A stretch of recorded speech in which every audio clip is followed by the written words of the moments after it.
আসসালামু আলাইকুম ভিউয়ার্স, আমাদের চ্যানেলে আপনাদের স্বাগতম। আশা করি সবাই ভালো আছেন। তো আজকে আপনাদের সামনে যেই নতুন ভিডিও নিয়ে হাজির হয়েছে এটা হচ্ছে বশীকরণের একটা ইসলামিক আমল। তো তার আগে বলে রাখি, আমাদের চ্যানেলটি অবশ্যই সাবস্ক্রাইব করবেন, লাইক কমেন্ট শেয়ার করবেন।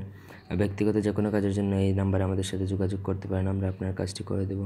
তো ভিউয়ার্স, ইদানিং আমরা ভিডিও নিয়ে আসতে পারছি না, আসলে অনেক কাজেই দেখেন এখনও আসলে অনেক কাজের জন্য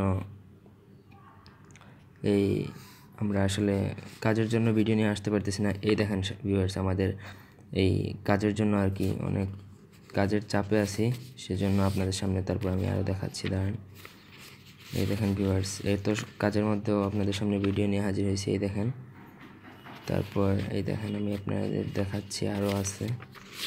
তো ভিউয়ার্স, এইগুলোর জন্য আসলে আপনাদের সামনে ভিডিও নিয়ে আসার কোনো সুযোগ পাচ্ছি না, তাও আপনাদের সামনে নিয়ে আসার চেষ্টা করব যথাসাধ্য। এই দেখেন, তো ভিউয়ার্স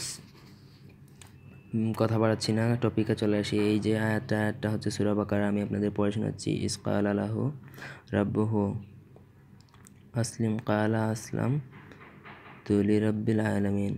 এই যে এই আয়াতটা আপনারা 7 বার পরে কোনো খাদ্যদ্রব্যে ফু দিয়ে যাকে খাওয়াবেন সেই আপনার বশীভূত হয়ে যাবে, আমি 100% গ্যারান্টি দিয়ে বলতে পারি। আর যদি ওই আমল যদি একান্ত করতে না পারেন, তাহলে 7টা আটার গুলিতে পরে 7 দিন নদীতে ফেলে দিবেন, আর 7টা আয়াত লিখবেন লাল কলম দিয়ে। তাহলেই আর নিচে নাম লিখবেন, যে কাঙ্ক্ষিত ব্যক্তিকে আপনি বশীভূত করবেন তার নাম আপনার নিয়ত করে আপনি ফেলে দিবেন, তাহলেই আপনার কাঙ্ক্ষিত রেজাল্ট পেয়ে যাবেন ইনশাআল্লাহ 7 দিনের মধ্যে। তো ভিউয়ার্স, এটা একটা ইসলামিক আমল, এইগুলো আমলে 100% গ্যারান্টি দিয়ে বলতে পারি রেজাল্ট আসবে। এই ছিল আমাদের আজকের ভিডিও। সবাই ভালো থাকুন, সুস্থ থাকুন, আমাদের চ্যানেলটির সাথে থাকবেন, পাশে থাকবেন। সাবস্ক্রাইব করে সাথে থাকা বেল আইকনটিতে ক্লিক করবেন, যাতে আমাদের চ্যানেলের ভিডিও আপলোড দিলে নোটিফিকেশন পান। ভালো থাকুন, সুস্থ থাকুন সবাই, ধন্যবাদ।